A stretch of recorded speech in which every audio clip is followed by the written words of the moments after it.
సర్వశక్తిగల దేవ, జీవంగల మా తండ్రి, పరిశుద్ధుడైన మా దేవ, ఈ పరిశుద్ధ పునరుత్థాన దినమున పవిత్రమైన మీ సన్నిధిలో ప్రభువా నీ బిడ్డలందరము చేరి మిమ్మల్ని స్తుతించి ఆరాధించుటకు మాకిచ్చిన గొప్ప భాగ్యం బట్టి వందనాలు.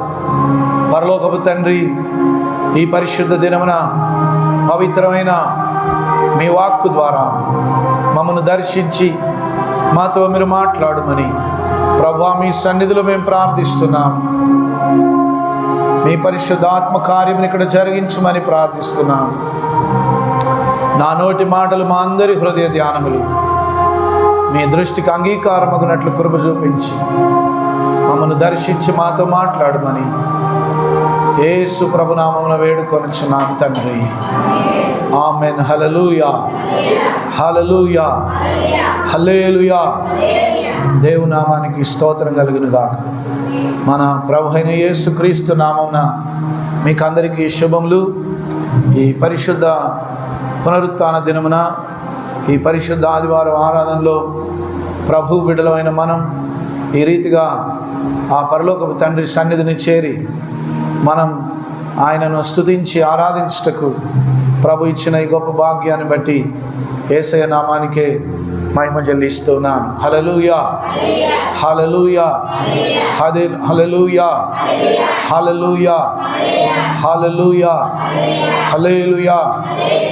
దేవుని నామానికి స్తోత్రం కలుగును గాక. బైబిల్ ఉన్నవారు తీసి చూడండి.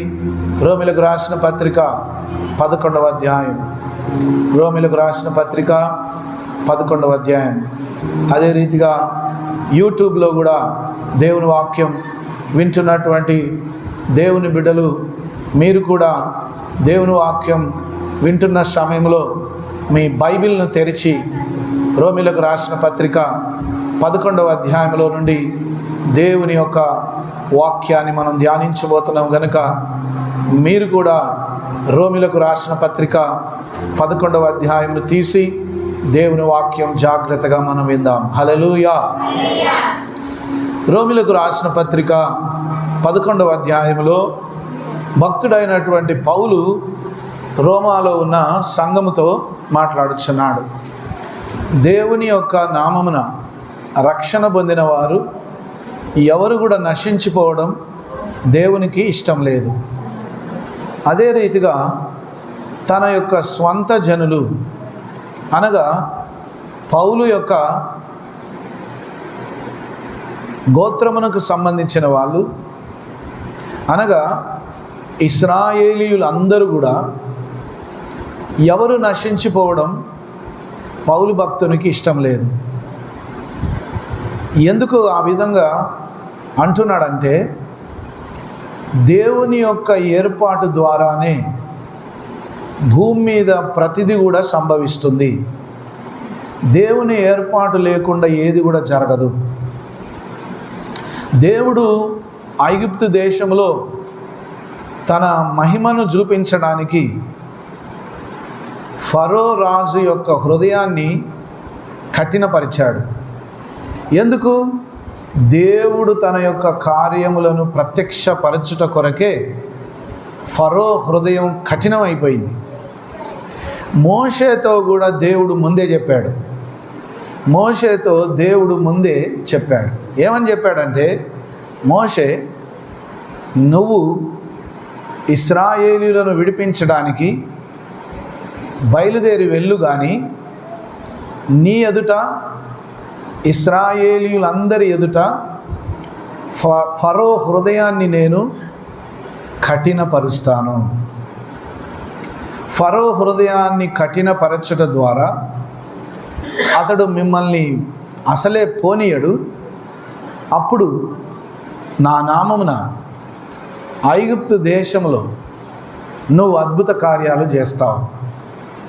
అద్భుత కార్యాలు నువ్వు చేస్తుంటే ఆ అద్భుత కార్యాలు భూలోకమంతా కూడా ప్రకటింపబడతాయి. హల్లెలూయా.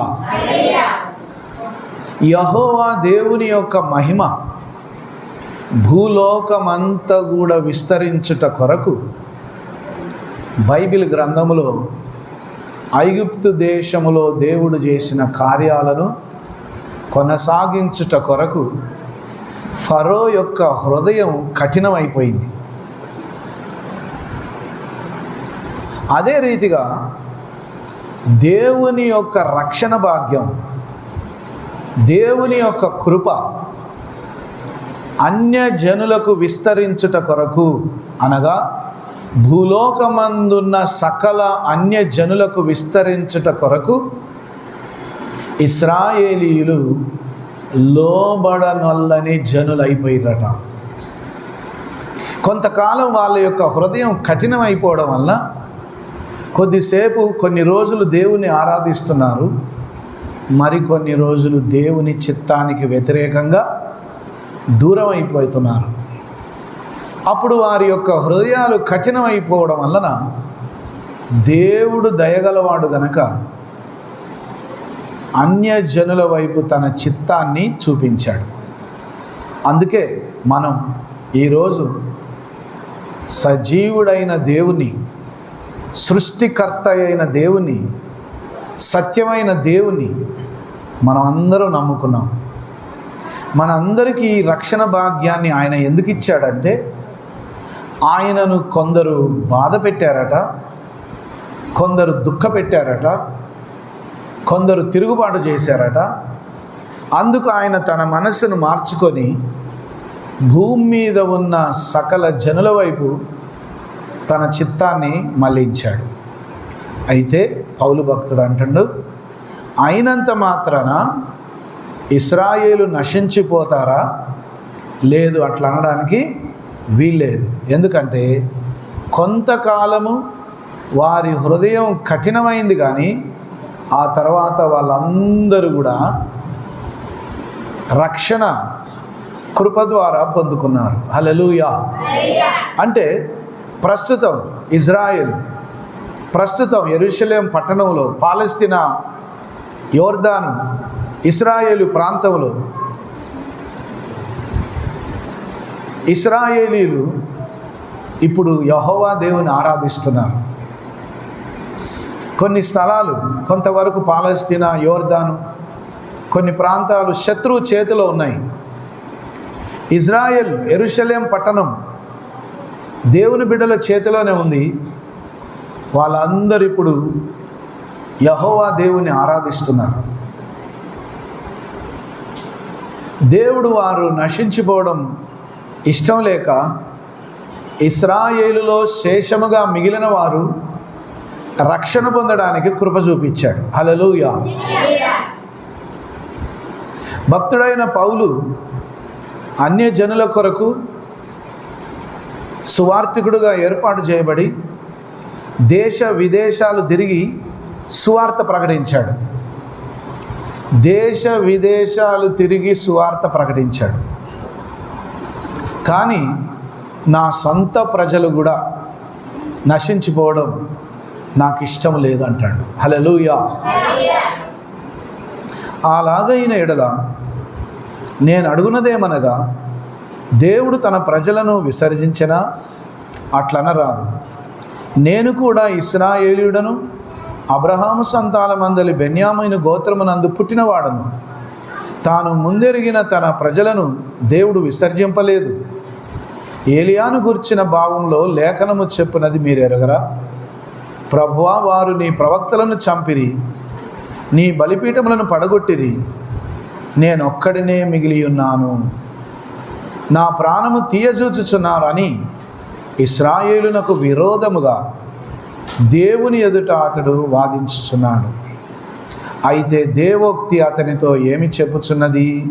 హల్లెలూయా. ఇక్కడ ఏలియాను గురించిన సాక్ష్యం కూడా చెప్తున్నాడు. భక్తుడైనటువంటి పౌలు ఏమంటున్నాడంటే, వాళ్ళు తిరుగుబాటు చేసినంత మాత్రాన, వాళ్ళు దేవునికి లోబడకుండా ఉన్నంత మాత్రాన దేవుడు ఆయన బిడ్డలను విడిచిపెట్టిండా అంటే విడిచిపెట్టలేదు. ఎందుకు? వాళ్ళు కూడా నశించిపోవడం ఆయనకు ఇష్టం లేదు. కొందరు మరణించారు, కొందరు ఏమైపోయారట? మరణించిన వాళ్ళని ఇక మనం ఏం చేయలేము. దేవుని యొక్క శాపం వచ్చి కొందరు ఇజ్రాయేలీలు మరణించారు. వాళ్ళు నరకంలో ఉండొచ్చు బహుశా. ఎందుకు? శాపం వచ్చిన వాళ్ళు పరలోకం పోరు. శాపగ్రస్తులు దేవుని రాజ్యం చూడలేరు. శాపగ్రస్తులు శాపంలోనే నశించిపోయి నరకానికి వెళ్ళిపోతారు, కానీ దేవుని రాజ్యం వాళ్ళు చూడలేరు. అయితే మిగిలిన వారికి దేవుడు దయ చూపించాడు.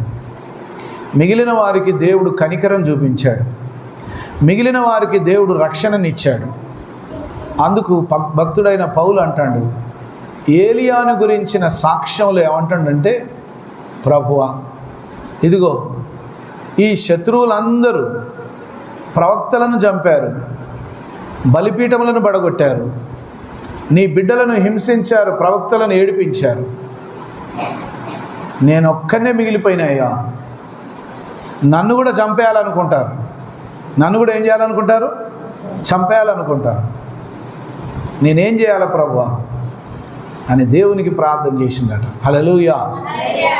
అప్పుడు పరలోకపు తండ్రి యొక్క వాక్కు ఏమని చెప్పిందంటే, బయలుకు మోకాళ్ళునని 7,000 మంది పురుషులను నేను శేషముగా ఉంచుకొని ఉన్నాను. హల్లెలూయా. బయలుకు లోబడని అనగా సైతాను యొక్క విగ్రహానికి మొక్కకుండా సీక్రెట్గా రహస్యంగా 7,000 మంది దేవుని వైపు మళ్ళీ ఉన్నారట. ఏలియా ప్రవక్త ఏమనుకుంటాడంటే, అయ్యో నేను ప్రభువా ఒక్కనే ఉన్నా, ఒక్కనే మిగిలిపోయినా, నేను ఒక్కనే తప్పించుకొని తిరుగుతానా, ఆయనతో నన్ను ఒక్కని కూడా వాళ్ళు చంపాలని చూస్తారు. అప్పుడు దేవుడు అన్నాడు, లేదు లేదు, ఈ ఊరిలో నీతో పాటు విగ్రహాలకు మొక్కకుండా, బయలు దేవతకు మొక్కకుండా, బయలు విగ్రహానికి పూజ చేయకుండా 7,000 మంది నా బిడ్డలు ఉన్నారు అని చెప్పాడు. హల్లెలూయా. మీకు ఒక విషయం చెప్పనా, దేవుడు ఎవరి మీద దయ చూపిస్తాడో వారు ధన్యులే. ఎవరైతే దేవుని కృప పొందుకోకుండా శాపగ్రస్తులైపోతారో, కఠినమైన హృదయం కలిగి దేవునికి దూరం అయిపోతారో, కఠినమైన మనసుతో దేవుణ్ణి వదిలిపెట్టి పారిపోతారో, వాళ్ళంత భ్రష్టులు ఎవ్వరుండరు. ఎందుకు? దేవుడిచ్చిన కృపను, సృష్టికర్త ఇచ్చిన రక్షణను, గొప్ప దేవుడు ఇచ్చిన గొప్ప రక్షణ భాగ్యాన్ని నిర్లక్ష్యం చేసి ఆయనను వదిలించుకొని ఆయన సన్నిధి నుండి పారిపోయిన వారు శాపగ్రస్తులైపోయినారు. ఈనాడు కూడా దేవుని ప్రేమ అర్థం చేసుకోలేక ఏదో తల్లిదండ్రులు నమ్ముకున్నారని కొన్ని రోజులు తల్లిదండ్రులు ఉన్నంతసేపు నమ్ముకొని ఆ తర్వాత రానైన రోజుల్లో దేవుణ్ణి వదిలేసి శాపగ్రస్తులైనటువంటి కుటుంబాలు ఎన్నో ఉన్నాయి. ఇంత గొప్ప రక్షణ భాగ్యాన్ని మనం నిర్లక్ష్యంగా చూసుకోవద్దట. హల్లెలూయా. ఆస్తి పోయినా సంపాదించుకోవచ్చు, డబ్బు పోయినా సంపాదించుకోవచ్చు, తిండి సంపాదించుకోవచ్చు, బంగారం సంపాదించుకోవచ్చు. దేవుడిచ్చిన రక్షణను ఒకవేళ పోగొట్టుకుంటే అది నీకు మళ్ళీ తిరిగి ఎవరివ్వరు. దేవుడిచ్చిన రక్షణను నిర్లక్ష్యం చేసి పోయిన వాళ్లకు దయ్యములు పట్టినవట. ఏం పట్టినాయమ్మా? ఏం పట్టినాయట? రక్షణను నిర్లక్ష్యం చేసి దేవుని సన్నిధి నుండి పారిపోయిన వాళ్ళను మళ్ళొచ్చి దేవుని సన్నిధిలో కూర్చోమంటే కూర్చుంటరా? నేను అస్సలే రాను. అమ్మో, ఇదివరకే వచ్చినా కానీ నాకేం చేసిండు యేసు ప్రభు?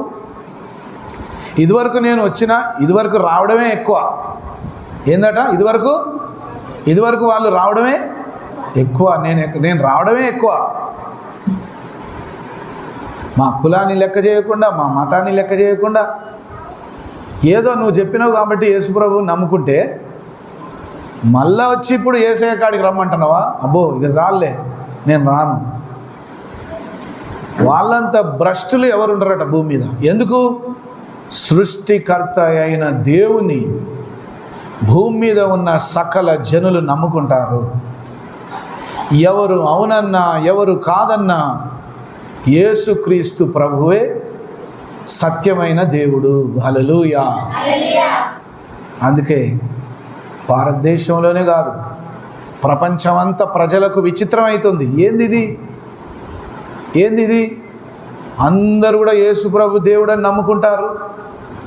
అందరూ కూడా యేసయ్య గొప్ప దేవుడని నమ్ముకొని బాప్తిసం తీసుకుంటారు. యేసు ప్రభు దగ్గరికి ఆరాధించడానికి వెళ్తున్నారు. అసలు ఏం జరిగింది? ఈ క్రైస్తవులు ఏం మాటలు చెప్తున్నారు? క్రైస్తవులు అసలు ఏ మాటలు కూడా చెప్పరు. కలిపిచ్చి చెప్పరు, మతాన్ని మార్చుకోవని చెప్పరు. హల్లెలూయా, హల్లెలూయా. మన భారతదేశంలో హిందువులు క్రైస్తవులను చంపుతున్నారు, ముస్లింలు హిందువులను చంపుతున్నారు, కానీ క్రైస్తవులు మాత్రం ఎవరిని చంపట్లేదు. అది దేవుని ప్రేమ. హల్లెలూయా, హల్లెలూయా, హల్లెలూయా. హిందువులు కొందరు క్రైస్తవులను చంపుతున్నారు, దేవుని బిడ్డల్ని. ముస్లిమ్స్ కొందరు ఏం చేస్తున్నారు? హిందువులను చంపుతారు. వాళ్ళు ఒకరికొకరు చంపుకుంటారు. క్రైస్తవులను చంపినా కూడా క్రైస్తవులు మాత్రం ఎవరిని కూడా చంపట్లే. హల్లెలూయా, హల్లెలూయా, హల్లెలూయా. ఇందు విషయమై నేటి వరకు దేవుడు వారికి నిద్రమత్తు గల మనస్సును, చూడలేని కనులను, వినలేని చెవులను ఇచ్చి ఉన్నాడని రాయబడి ఉన్నది. మరియు వారి భోజనం వారికి ఉరిగాను, బోనుగాను, ఆటంకముగాను, వారి క్రియలకు ప్రతిఫలముగాను ఉండునుగాక. వారు చూడకుండానట్లు వారి కనులకు చీకటి కమ్మునుగాక. వారి వీపును ఎల్లప్పుడూ వంగిపోవునట్లు చేయుము అని దావీదు చెప్పుచున్నాడు. హల్లెలూయా. కాబట్టి నేను అడుగున్నది ఏమనగా, వారు పడిపోవునట్లుగా తొట్టిల్లురా, అట్లనరాదు. వారికి రోషం పుట్టించుటకై వారి తొట్టుపాటు వలన అన్యజనులకు రక్షణ కలిగెను. హల్లెలూయా, హల్లెలూయా. ఇశ్రాయేలీయులు కొంతవరకు దేవుని మీద తిరగబడేసరికి, వాళ్ళు తొట్టిపడిపోయేసరికి, అనగా వాళ్ళు మార్గం తప్పిపోయేసరికి దేవుని ప్రేమ మన వైపు మళ్ళిందట. దేవుని ప్రేమ ఎటువైపు మళ్ళింది? మన వైపు మళ్ళింది. వాళ్ళు పాత ఇశ్రాయేలీయులు, మనం నూతన ఇశ్రాయేలీయులం. హల్లెలూయా. వాళ్ళు ఎవరట? వాళ్ళు పాత ధర్మశాస్త్రాన్ని అనుసరించే ఇశ్రాయేలీయులు అయితే, మనం నూతన ఇశ్రాయేలీయులం అయి ఉన్నాం. హల్లెలూయా, హల్లెలూయా, హల్లెలూయా, హల్లెలూయా, హల్లెలూయా, హల్లెలూయా, హల్లెలూయా, హల్లెలూయా, హల్లెలూయా. వారి తొట్టుపాటు లోకమునకు ఐశ్వర్యమును, వారి క్షీణదశ అన్యజనులకు ఐశ్వర్యమును అయిన యెడల వారి పరిపూర్ణత ఎంత ఎక్కువగా ఐశ్వర్యకరమగును. అన్యజనులకు మీతో నేను మాట్లాడుచున్నాను. నేను అన్యజనులకు అపోస్తలుడనై ఉన్నాను గనుక ఏ విధమునైనను నా రక్త సంబంధులకు రోషము పుట్టించి వారిలో కొందరినైనా రక్షింపవలని నా పరిచర్యను ఘనపరుచున్నాను. వారిని విసర్జించుట లోకమును దేవునితో సమాధానపరచుట అయిన యెడల వారిని చేర్చుకొనుట ఏమగును? మృతులు సజీవులైనట్టే అగును కదా. ముద్దలో మొదటి పిడికెడు పరిశుద్ధమైనదైతే ముద్ద అంతయు పరిశుద్ధమే. వేరు పరిశుద్ధమైనదైతే కొమ్మలను పరిశుద్ధములే. అయితే కొమ్మలలో కొన్ని విరిచివేయబడి అడవి ఒలివ మొక్కవై ఉన్న నీవు వాటి మధ్యన అంటుకట్టబడి ఒలివ చెట్టు యొక్క సారవంతమైన వేరులు వాటితో కలిసి పాలు పొందిన యెడల ఆ కొమ్మలపైన నీవు అతిశయింపకము. నీవు అతిశయించితివా? వేరు నిన్ను భరించున్నది కానీ నీవు వేరును భరించట్లేదు. అందుకు నేను అంటుకట్టబడు నిమిత్తము కొమ్మలు విరిచివేయబడి ఉన్నవని నీవు చెప్పదు. మంచిది.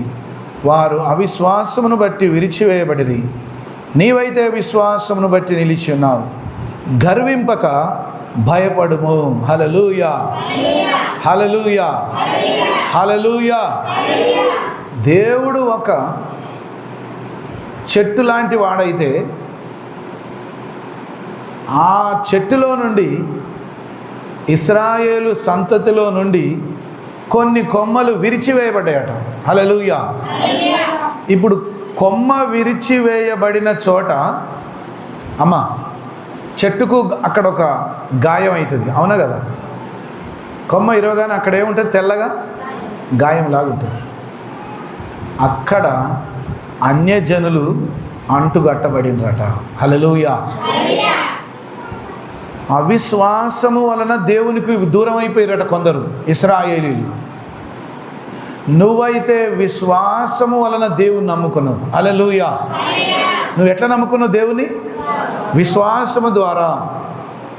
ఈయనే నిజమైన దేవుడు, ఈయనే సత్యమైన దేవుడు, ఈయన తప్ప నాకు ఇంకెవరు అవసరం లేదు, ఈయనే నాకు కావాలని నువ్వు మనసారా ఈయనను నమ్ముకున్నావు. నమ్ముకున్నటువంటి నీ విశ్వాసం నశించిపోదు. అయితే కొందరు విరిచివేయబడిన వారు నశించిపోయారట. హల్లెలూయా. ఇప్పటికైనా నువ్వైనా నేనైనా ఎవరైనా దేవుని యొక్క చెట్టులో నుండి విరిచివేయబడితే ఎండిపోయి నరకంలోకి నెట్టివేయబడతాం. కొందరు ఇశ్రాయేలీలు అవిశ్వాసం వలన దేవుని యొక్క మహావృక్షంలో నుండి ఇరిగిపోయి విరిచివేయబడి నశించిపోయారట. విరిచివేయబడిన ఆ చోట దేవుడు కొందరిని అక్కడ అంటుగట్టించిండట. హల్లెలూయా. అంటుగట్టబడిన వారైనా చెట్టుకు అతుక్కొని ఉన్నవారైనా ఆయన బిడ్డలే. హల్లెలూయా. కాబట్టి దేవుడు నాకు ఇచ్చిన రక్షణను బట్టి నేను గర్వపడుతా, నేను అతిశయపడుతా అనుకోవడానికి వీల్లేదట. ఏం చేయాలా? గర్వింపక భయపడుము అంటాడు. హల్లెలూయా. నాలాంటి గొప్ప విశ్వాసి ఎవ్వరు లేరు. నాకున్న ప్రార్థన జీవితం ఎవరికి కూడా లేదు. నేను ఎంత భక్తిగల వ్యక్తినో మీకేం తెలుసు. నా సాక్ష్యం ఎంత గొప్పదో మీకేం తెలుసు. ఒక సహోదరి వచ్చింది ఒకరోజు, మాటేడు నుంచి వచ్చింది. వచ్చి ఏమంటుంది, అక్కడున్న పాస్టర్ గారిని అంటుంది. ఏమనంటే, నా సాక్ష్యం విన్నోడు ఎవడైనా 100 రూపాయల కంటే తక్కువ ఇయ్యరు. ఆ సుప్పనాథుడు నాకు 40 రూపాయలు ఇచ్చి పంపించిండు. ఆయన నీ పాస్టర్ గారిని సుప్పనాథుడు అంటాడు. ఆంధ్రోళ్ళు అంటారు అట్లా. ఆ సుప్పనాథుడు నా సాక్ష్యం నేను చెప్తే 100 రూపాయలు ఇవ్వకుండా నా చేతికి 40 రూపాయలు ఇచ్చిపోయిండు. అసలు ఇంట్లోకి కూడా రానిలే ఆమెని మేము. హల్లెలూయా. ఎవ్వరు కూడా అతిశయింపడానికి వీల్లేదట. నీ సాక్ష్యం ఎవరికి కావాలి? నీ సాక్ష్యంతో, నీ సాక్ష్యం ఉపయోగించుకొని దేవుడు ఆత్మలు రక్షిస్తాడని నువ్వు గర్వపడితే తీసి అవతలు ఇసిరేస్తాడట. నీ సాక్ష్యం కంటే గొప్ప గొప్ప సాక్ష్యాలు ఉన్నాయి. నా సాక్ష్యం విని పలానోళ్ళు రక్షణ పొందిరు, నేను సాక్ష్యం చెప్తేనే వాళ్ళు నమ్ముకున్నారు అని నువ్వు గర్వపడ్డావా, నువ్వు నశించిపోతావు అంటాడు ఇక్కడ.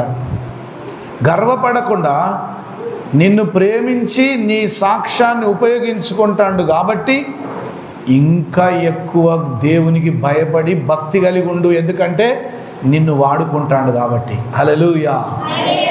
నిన్ను వాడుకున్న కొద్దీ, నిన్ను నిలబెట్టిన కొద్దీ, నిన్ను అభిషేకించిన కొద్దీ, నీ మీద దయ చూపించిన కొద్దీ, నీ సాక్ష్యాన్ని వాడుకుంటున్న కొద్దీ నువ్వు గర్వపడకుండా ఇంకెక్కువ భయం భక్తి కలిగి ఆయన సాక్షిగా ఉండమని చెప్తాడు. హల్లెలూయా, హల్లెలూయా. దేవుడు స్వాభావికమైన కొమ్మలను విడిచిపెట్టని ఎడల నిన్నును విడిచిపెట్టడు. కాబట్టి దేవుని అనుగ్రహమును కాఠిన్యమును అనగా పడిపోయిన వారి మీద కాఠిన్యమును నీవు అనుగ్రహ ప్రాప్తుడివై నిలిచి ఉన్నెడల నీ మీద ఉన్న దేవుని అనుగ్రహమును చూడుము. అట్లు నిలువని ఎడల నీవును నరికివేయబడదు. వారును తమ అవిశ్వాసములో నిలవకపోయిన ఎడల అంటుకట్టబడదురు. దేవుడు వారిని మరలా అంటుకట్టటకు శక్తి గలవాడు. ఎట్లనగా నీవు స్వాభావికమైన అడవి ఒలివ చెట్టు నుండి కోయబడి స్వాభావిక విరుద్ధముగా మంచి ఒలివ చెట్టున అంటుకట్టబడిన ఎడల స్వాభావికమైన కొమ్మలకు వారు మరి నిశ్చయముగా తమ సొంత ఒలివ చెట్టున అంటు కట్టబడరా? హల్లెలూయా. పౌలు భక్తునికి చాలా బాధ అవుతుంది. ఇశ్రాయేలీయులు దేవుని మాట వినకపోయేసరికి అంటున్నాడు, అన్యజనులకు మాత్రమే రక్షణ కాదు, దేవుడు తలుచుకుంటే ఇరిగిపోయిన కొమ్మలో కూడా జీవం పోయగలడు. హల్లెలూయా. ఎండిపోయిన ఎముకలలో కూడా ఏమి ఇయ్యగలడు? ప్రాణం పోయగలడు. ఎండిపోయిన ఎముకలను ఏం చేయగలడు? మళ్ళీ జీవం ఇవ్వగలడు. కాబట్టి దేవుడు తలుచుకుంటే ఎంత కఠినమైన వాడినైనా రక్షించగలుగుతాడు.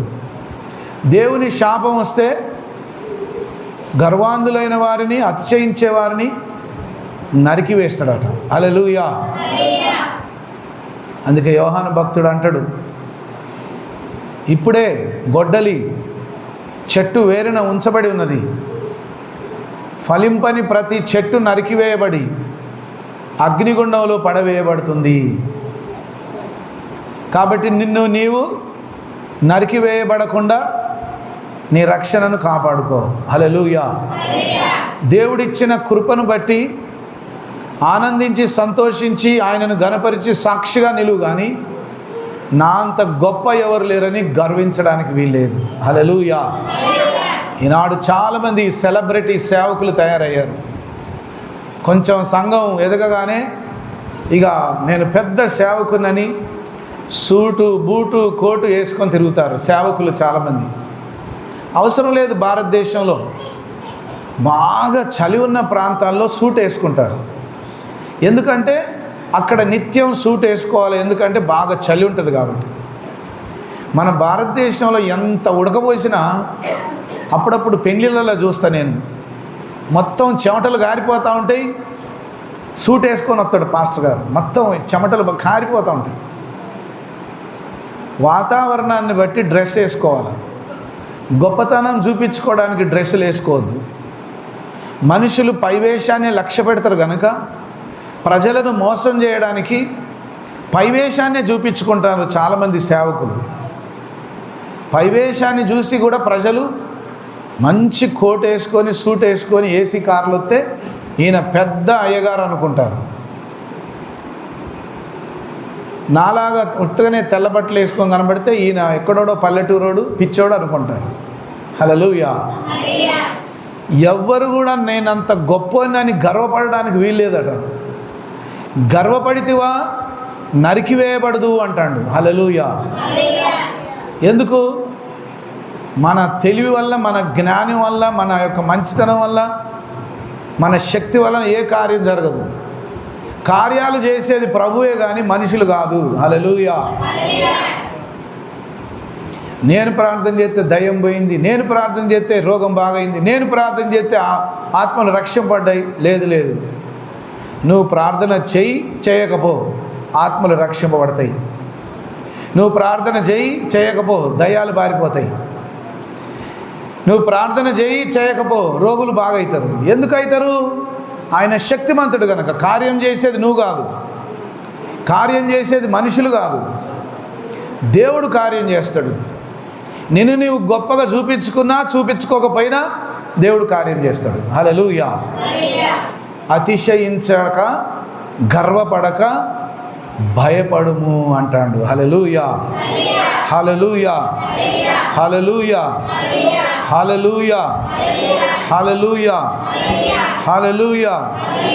సహోదరులారా, మీ దృష్టికి మీరే బుద్ధిమంతులమని అనుకొనకుండానట్లు ఈ మర్మము మీరు తెలుసుకొనగోరుచున్నాను. అదేమనగా అన్యజనుల ప్రవేశము సంపూర్ణమగు వరకు ఇశ్రాయేలునకు కఠినమైన మనస్సు కొంత మటుకు కలిగెను. వారు ప్రవేశించినప్పుడు విమోచకుడు సియోన్లో నుండి వచ్చి యాకోబులో నుండి భక్తిహీనతను తొలగించును. నేను వారి పాపములను పరిహరించినప్పుడు నా వలన వారికి కలుగు నిబంధన ఇదియే అని వ్రాయబడినట్టు ఇశ్రాయేలు జనులందరూ రక్షింపబడుదురు. హల్లెలూయా. శేషముగా మిగిలిన వారిని దేవుడు రక్షించాలనుకుంటాడు. అట్లనే అన్యజనులలో కూడా చాలామందిని దేవుడు రక్షించాలనుకుంటాడు. ఇప్పుడు ఒక మాట జాగ్రత్త వినండి. అది అన్యజనులైనా, అది ఇశ్రాయేలీయులైనా, అది ఎవరైనా సరే, ఎవరైతే దేవుని మాటకు లోబడతారో వారికే ఈ గొప్ప రక్షణ భాగ్యం. హల్లెలూయా. ఎవరైతే తిరుగుబాటు చేయక ఆయనకు భయపడి రక్షణ పొందుకుంటారో వాళ్లకు మాత్రమే రక్షణ. అది ఇశ్రాయేలీలే కావచ్చు, అన్యజనులే కావచ్చు, ఎవరైనా సరే ఆయనకు లోబడి, ప్రభు అంటాడు, మీలో ఎవడైనాను నన్ను వెంబడింపగోరిన ఎడల తన సిలువను ఎత్తుకొని, తను తాను తగ్గించుకొని, తన సిలువను ఎత్తుకొని, తను తాను ఉపేక్షించుకొని, తన సిలువను ఎత్తుకొని నన్ను వెంబడింపవలెను. హల్లెలూయా. కాబట్టి ఇంతవరకు మనం దేవుని కొరకు చేసిన పనిని చూసుకొని మనం గొప్పలు చెప్పుకోవడానికి ఏమీ లేదట. హల్లెలూయా. మేము గొప్ప అని చెప్పుకోవడానికి మన దగ్గర ఏమి లేదు. కృప చూపించువాడు ప్రభువే, ఆత్మలను రక్షించువాడు ప్రభువే, స్వస్థతలు చేయువాడు ప్రభువే, దయ్యములను వెళ్ళగొట్టువాడు ప్రభువే, ఆశ్చర్య కార్యములు జరిగించువాడు ప్రభువే. హల్లెలూయా. నా వలన జరిగింది, నేను చేస్తేనే అయ్యింది, నా ద్వారానే జరిగిందని దేవుని సేవకులు గర్వపడడానికి వీల్లేదు, దేవుని సంఘం గర్వపడడానికి వీల్లేదు. అంటాడు, గర్వపడితివా, తిరుగుబాటు చేసితివా, నరికి వేయబడదువు. హల్లెలూయా. హల్లెలూయా. నువ్వు అనొచ్చు, నేనెందుకు వదిలిపెడతా, యేసయ్యని నేనెందుకు వదిలిపెడతా? నేను అస్సలే వదిలిపెట్టను. నువ్వెన్ని చెప్పుకున్నా నేను యేసయ్యను వదిలిపెట్టను. ఒక్కసారి పేతురుని జ్ఞాపకం చేసుకో. పేతురు ఏమన్నాడు? నేనైతే అసలే అబద్ధం ఆడను అన్నాడు. పేతురు ఏమన్నాడటమ్మా?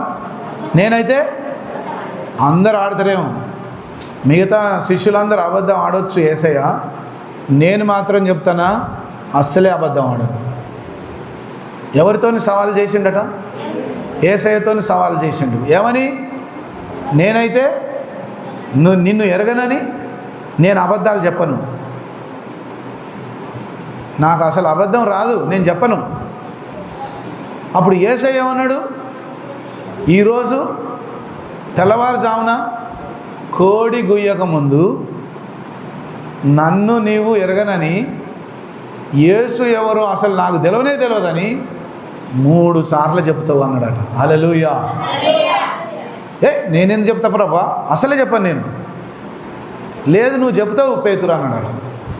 నిజంగానే పేతురు ప్రభువు చెప్పినట్టే 3 సార్లు అబద్ధం ఆడాడు. ఒట్టు పెట్టుకోవడం కూడా మొదలుపెట్టిండట. ఏమని? అసలు యేసు అంటే నాకు తెలియదు, ఒట్టమ్మా, నిజం, ఒట్టు, ఎక్కడ ప్రమాణం చేయమన్నా చేస్తా, ఎక్కడ ప్రమాణం చేయమన్నా చేస్తా, అసలు యేసు ప్రభు నాకు తెలియదు అన్నాడట. హల్లెలూయా.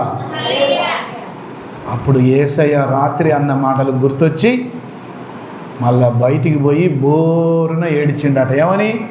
అమ్మో, నువ్వు చెప్పినట్టే అవుతుంది, నాకు నచ్చినట్లేం జరగట్లేదు, నీకు నచ్చినట్టే నువ్వు కార్యాలు చేస్తున్నావు. ప్రియమైన దేవుని సంగమా, దేవుని బిడ్డలారా, మన చేతిలో ఏమి కూడా లేదు. మనం ఎప్పుడు బ్రతికుంటామో ఎప్పుడు చచ్చిపోతామో ఎవ్వరికీ తెలియదు. బతికి ఉన్నంతకాలం దేవుని రక్షణలో స్థిరపడి ఉండాలి. యేసు అనే ఆ వృక్షానికి అతుక్కొని ఉండాలి. ఎవ్వరు కూడా నేను ఎంతో ఆత్మలో బలంగా ఉన్నానని గర్వంగా చెప్పుకోవడానికి వీల్లేదట. నువ్వు ఎప్పుడు బలంగా ఉంటావో, ఎప్పుడు పడిపోతావో నీకే తెలియదు. నువ్వు ఎప్పుడు బలంగా ప్రార్థన చేసుకుంటావో, ఎప్పుడు ప్రార్థన చేయకుండా ఉత్తగానే నిద్రపోతావో నీకే తెలియదు. ఎప్పుడు క్రమంగా ఉపవాసం ఉంటావో ఉండవో నీకే తెలియదు. ఎప్పుడు క్రమంగా దేవుని మందిరానికి వస్తావో నీకే తెలియదు. వస్తావో రావో తెలియదు. ఏది కూడా మన చేతిలో లేదు. కాబట్టి దేవునికి మనం భయపడి జాగ్రత్తగా ఆయన మాటకు లోబడి జీవించాలి. హల్లెలూయా.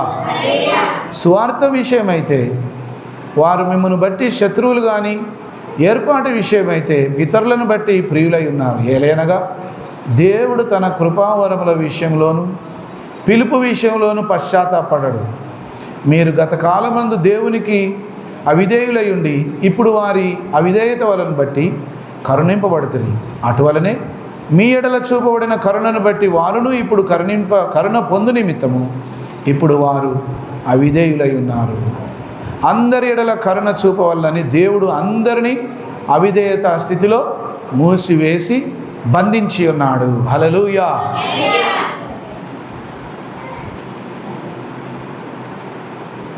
చాలామంది ఆ యేసు ప్రభు నాకెందుకు అని అన్నోలే. ఆ యేసు ప్రభు నాకెందుకమ్మా, నేను అస్సలే నమ్ముకోను అన్నావు. నమ్ముకున్నావు, వచ్చి ఇక్కడ కూర్చున్నావు. హల్లెలూయా. అన్నావు, యేసయ్య వద్దన్నావు, నమ్ముకున్నావు, వచ్చి ఇక్కడ కూర్చున్నావు. హల్లెలూయా. అదే చెప్తాండి ఇక్కడ.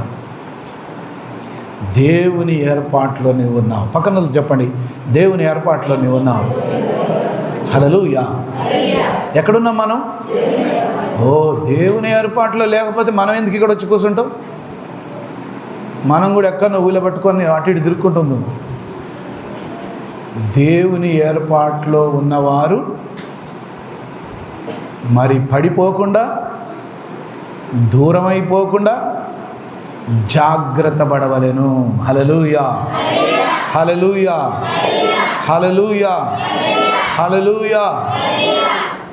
ఇటు ఇశ్రాయేలీయులు నశించిపోవడం ఆయనకు ఇష్టం లేదు, ఇటు భూమి మీద ఉన్న సకల అన్యజనులు నశించిపోవడం దేవునికి ఇష్టం లేదు. అందుకే మీకు ఒక విషయం తెలుసా? యేసుప్రభు నమ్ముకున్న వాళ్ళు అన్ని కులాలలో ఉన్నారు, అన్ని మతాల్లో ఉన్నారు. ముస్లిమ్స్ ఉన్నారు, హిందువులు ఉన్నారు, బ్రాహ్మణులు ఉన్నారు, సిక్కులు వాళ్ళు ఉన్నారు.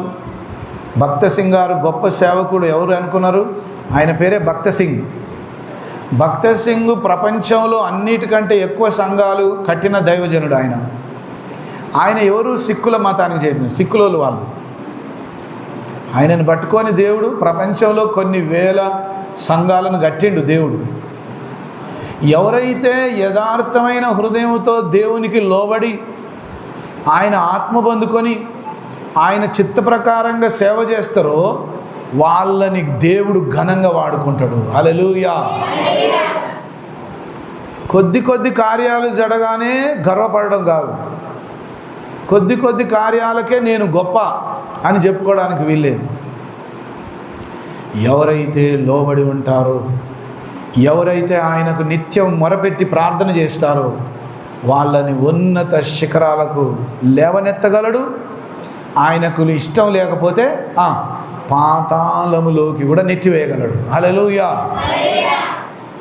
ఇప్పుడు మనం ఆయనకు ఏం చేయాలి?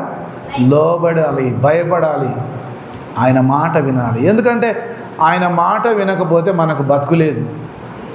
ఆయనకు లోబడకపోతే మనం దీవించబడలేము. ఆయనకు లోబడకపోతే ఆశీర్వాదం నీకు రాదు. హల్లెలూయా. చివరి మాటలు చదువుకుందాం. ఆహా, దేవుని బుద్ధి జ్ఞానముల బాహుల్యము ఎంతో గంభీరం, ఆయన తీర్పులు శోధింపనెంతో అశక్యములు, ఆయన మార్గములు ఎంతో అగమ్యములు. ప్రభువు మనస్సును ఎరిగిన వాడెవడు? ఆయనకు ఆలోచన చెప్పిన వాడెవడు? ముందుగా ఆయనకిచ్చి ప్రతిఫలము పొందగలవాడెవడు? హల్లెలూయా. ప్రభువుకు మనం తెలివి నేర్పియలేతామా? ప్రభువుకు ఉపాయాలు మనం సలహా ఇవ్వగలుగుతామా?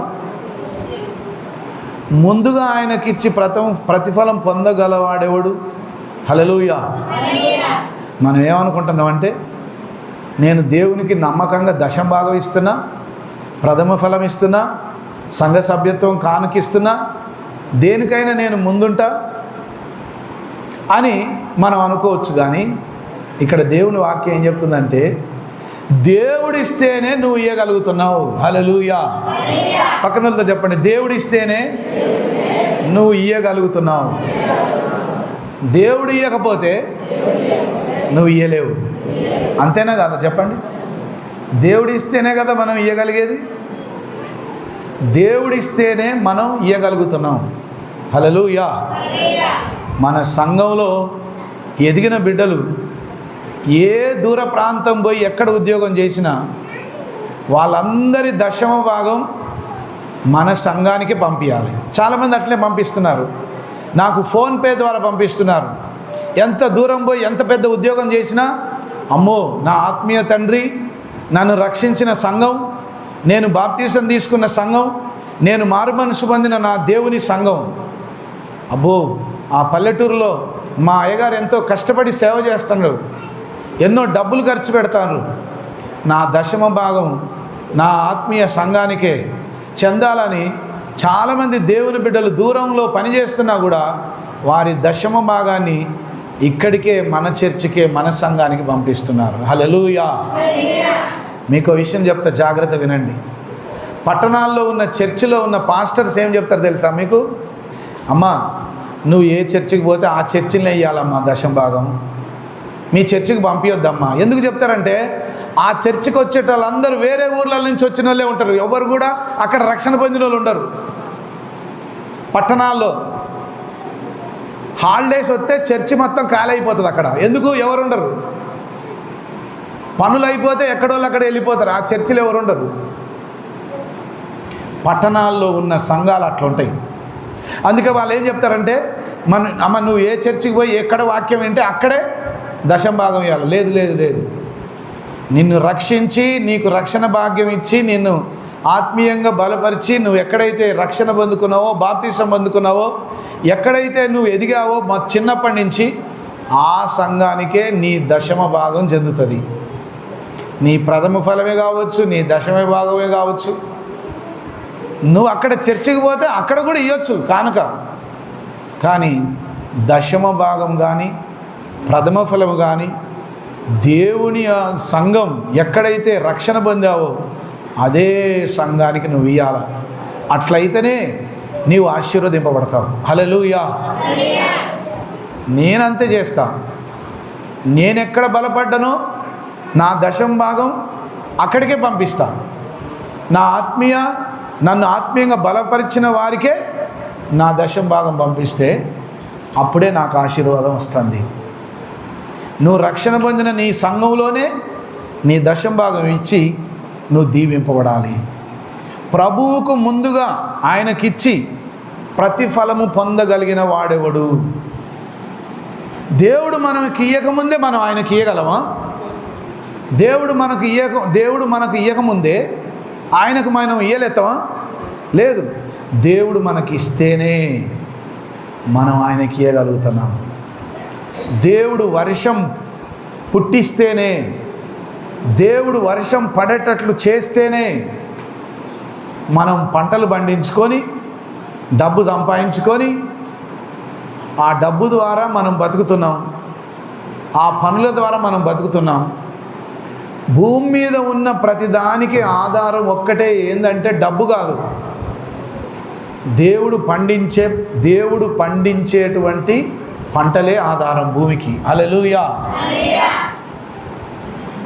దేవుడే గనక వర్షం కురిపించకపోతే మన ప్రాంతం అంతా కరువు వచ్చి ఎడారైపోతుంది. హల్లెలూయా.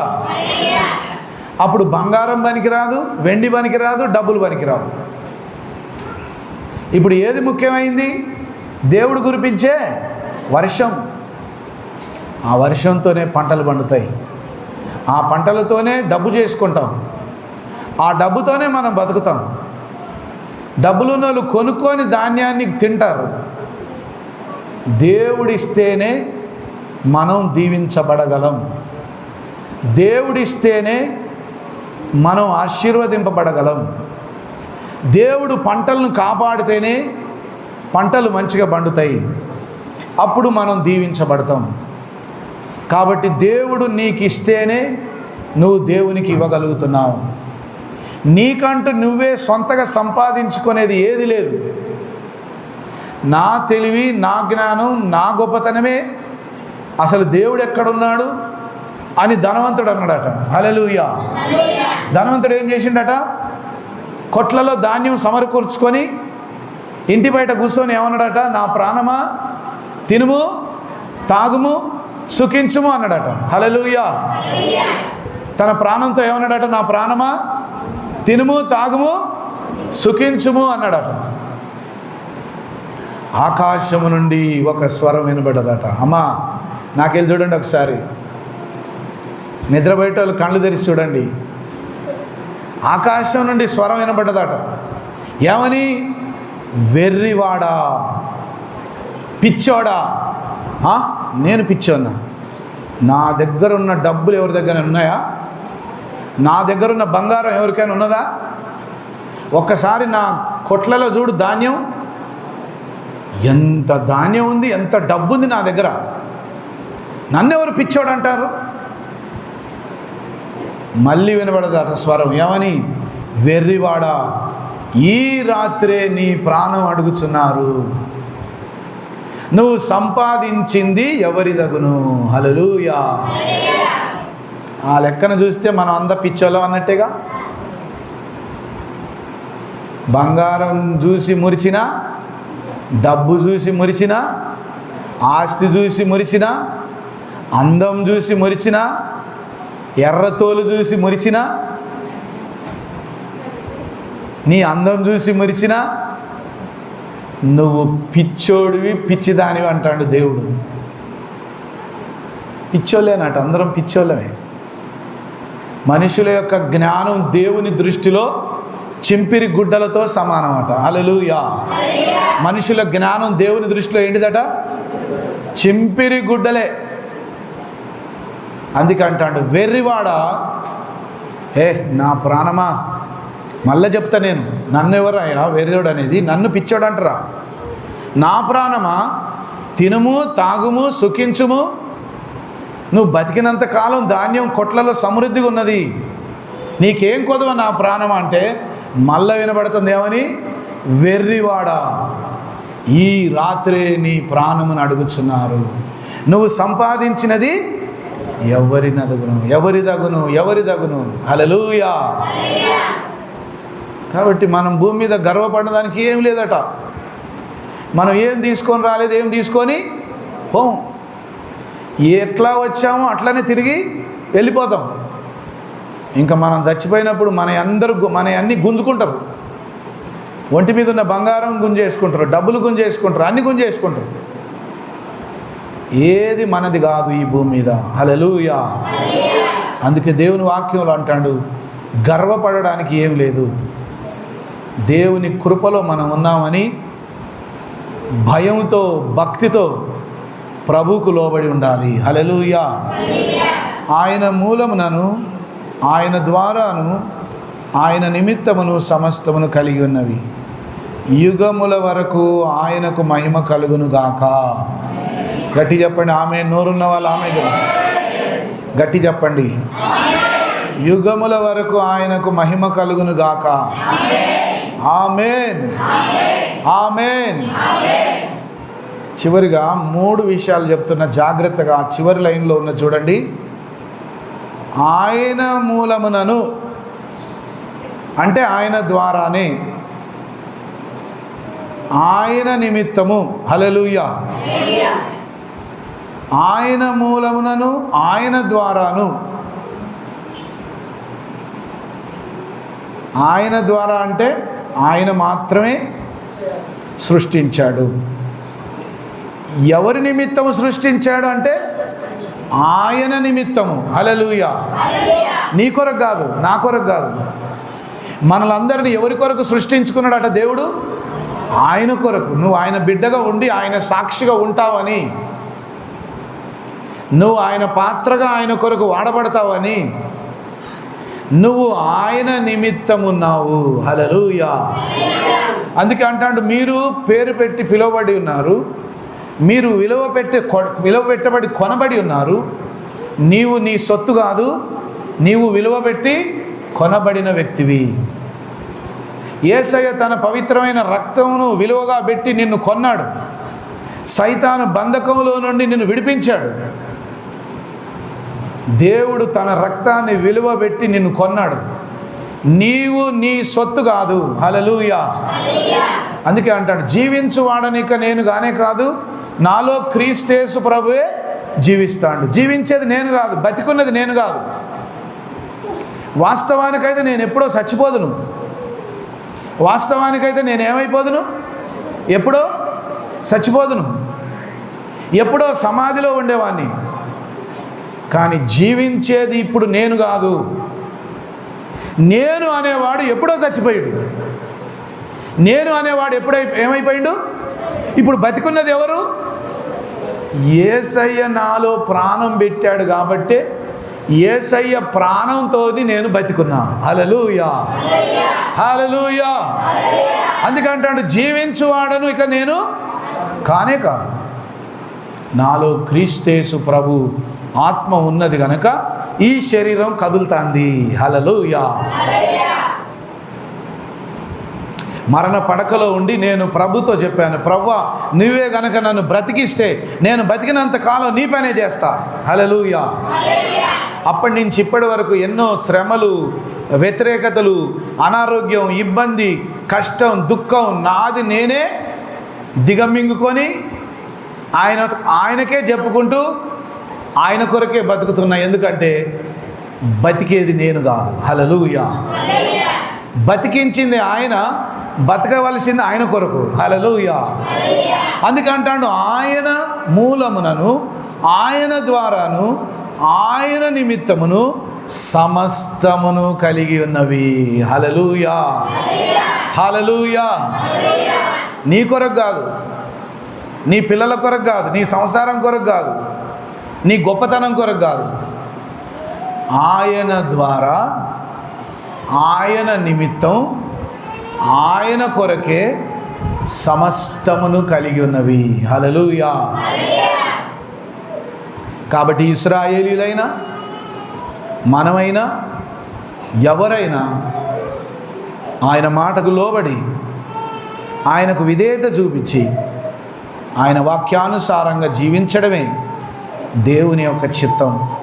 అటువంటి విశ్వాసపూరితమైన, యథార్థమైన, విధేయత కలిగిన జీవితం పరిశుద్ధాత్మ దేవుడు ఎల్లప్పుడూ మనకు అనుగ్రహించునుగాక. ఆమేన్. మోకరించండి, ప్రార్థన చేసుకుందాం.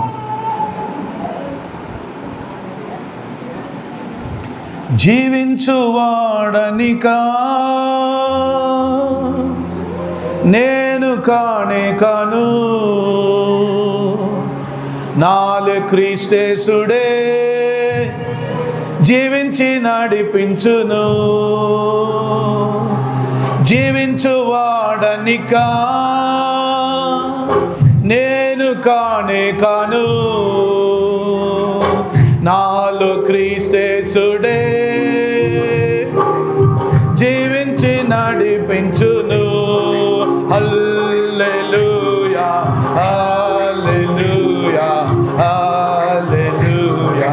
స్తోత్రములు రారాజు యేసుకు, మహారాజు క్రీస్తుకు, మహిమ విభునకే వందనము.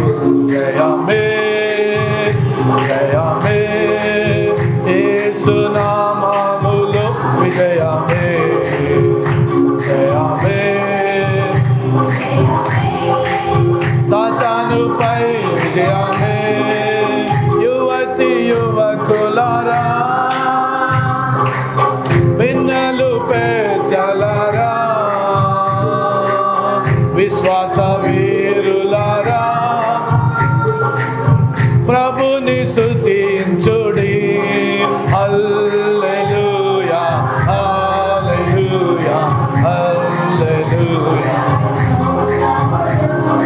రారాజు యేసుకు, మహారాజు మహిమ విభునకే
అందరూ మోకరించండి. ప్రభువా, నీవు లేకపోతే నేను లేను ప్రభువా. ప్రభువా, నువ్వు బ్రతికించకపోతే నేను ఎప్పుడో మరణించేవాడిని. నువ్వు బ్రతికించకపోతే నేను ఎప్పుడో చనిపోయేదానిని ప్రభువా. నీవే నన్ను బ్రతికించినవు యేసయ్యా. ఇక బతికేది నేను కాదు ప్రభువా. హల్లెలూయా, హల్లెలూయా. ఇక బ్రతికేది నేను కాదు ప్రభువా, నాలో నువ్వే ఉన్నావు ప్రభువా. కాబట్టి నా కొరకు నేను బ్రతకను, నీ కొరకే నేను బ్రతుకుతా ప్రభువా. నీ సాక్షిగా నేను బ్రతుకుతా, నీ పాత్రగా నేను జీవిస్తా ప్రభువా. నా కొరకు నేను బ్రతకను. హల్లెలూయా. తండ్రి, నీ కొరకే నేను బ్రతుకుతా, నీ సాక్షిగా నేను బ్రతుకుతా. నిన్నే హత్తుకొని అయ్యా, నీ నామ మహిమార్థమై ఎన్నడూ తిరుగుబాటు చేయకుండా, గర్వపడక, భయపడి, లోబడి నీ వాక్యానుసారంగా జీవిస్తా. అట్టి కృప నాకు దయచేయమని ప్రభు సన్నిధిలో అందరూ కూడా ప్రార్థించుకోండి. ప్రేమగల మా తండ్రి, సర్వశక్తిగల దేవా, ఈ పరిశుద్ధ పునరుత్థాన దినమున మీ పరిశుద్ధ వాక్యము ద్వారా మమ్మల్ని మీరు దర్శించినందుకు వందనాలు ప్రభువా. నీ పరిశుద్ధమైన వాక్కులో మాతో మీరు మాట్లాడినందుకు వందనాలు.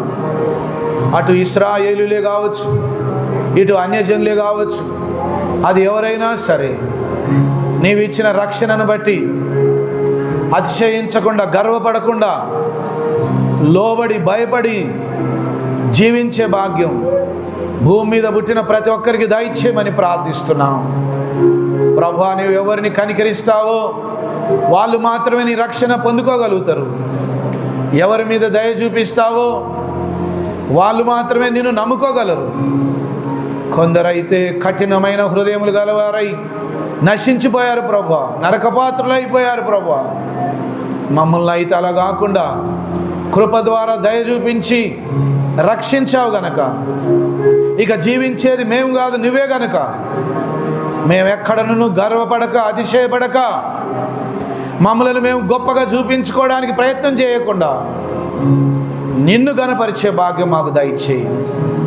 నీ నామాన్ని మహింపరిచే భాగ్యం మాకు దయచేయండి. నేడు మీరు మాతో మాట్లాడి మమ్మల్ని బలపరిచినందుకు వందనాలు ప్రభువా. కూడి ఉన్న ప్రతి బిడ్డను ముట్టండి ప్రభువా. ప్రతి బిడ్డ విన్నటువంటి వాక్యం ప్రతి హృదయంలో ఫలించునుగాక. యూట్యూబ్లో వాక్యాన్ని వింటున్నటువంటి బిడ్డల జీవితాల్లో కూడా ఈ వాక్యం ఫలించునుగాక. అనారోగ్యంతో ఉన్నవారికి స్వస్థత కలుగునుగాక. దుష్ట శక్తుల చేత పీడింపబడుతున్న వారికి విడుదల కలుగునుగాక. మాంత్రిక కట్లు తెగిపోవునుగాక. సాతాను క్రియలు బంధింపబడునుగాక. తండ్రి, ఆన్లైన్ ద్వారా చూస్తున్నటువంటి బిడ్డలందరికీ రక్షణ దయచేయి, స్వస్థత దయచేయి. యూట్యూబ్ ద్వారా నీ మాటలు వింటున్న జీవితాల్లో అద్భుతాలు జరుగునుగాక, స్వస్థతలు జరుగునుగాక. పరిపూర్ణమైన రక్షణ అనుభవంలో వారు కూడా స్థిరపరుదురుగాక. కృప చూపించండి, సహాయం చేయండి. సంఘములో ఉన్న ప్రతి బిడ్డను బలపరచండి. నీ వాక్యం మా అందరిలో స్థిరపరిచి మహిమ పొందుమని యేసు నామమున వేడుకొనుచున్నాము తండ్రి. Amen, amen, amen.